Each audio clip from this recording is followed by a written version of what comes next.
तर yes bank चा fraud नक्की काय होता, तर हाच होता की येस बँकचे जे फाउंडर होते राणा कपूर, तर त्यांनी असेच लोन्स सँक्शन केले वेगवेगळ्या कंपन्यांना ज्यांची फायनान्शियल पोझिशन चांगली नव्हती. हा, कारण लोन देताना फायनान्शियल पोझिशन वगैरे सगळं पाहावं लागतं. बघितली जाते. पण त्या कंपन्यांची फायनान्शियल पोझिशन चांगली नव्हती तरी त्या कंपन्यांना लोन दिलं. आणि का दिलं, तर नंतर असं कळालं की त्या कंपन्यांनी राणा कपूर आणि त्यांच्या फॅमिली बिझनेसेसला फंडिंग केलं.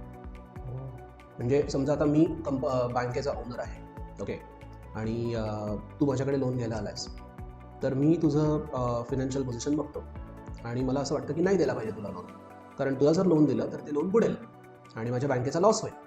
तर तू मला म्हणतो की सर बँकेचा लॉस होईल ना, तुमचा तर काही नाही येत, कारण मी तुला लोन कुठून दिलं आहे की माझ्या बँकेत ज्या लोकांनी अकाउंट ओपन केलं आहे, त्यांनी जे पैसे ठेवले त्यातनं मी तुला लोन दिलेलं आहे. बँकिंग बिझनेस हा असाच असतो. हा, आणि लोकांना असं वाटतं की आपण बँकेकडे पैसे ठेवले म्हणजे ते कुठेतरी सेफ ठेवलेले आहेत. हा, समजा तसं नाही आहे ते. समजा आता ह्या लोकांनी मला अकाउंट ओपन केलं आहे माझ्या बँकेत, पैसे ठेवलेले आहेत, त्यातनं मी तुला लोन दिलं आणि तू लोन समजा नाही हे केलं, पे केलं, तर या लोकांचं नुकसान होणार आहे.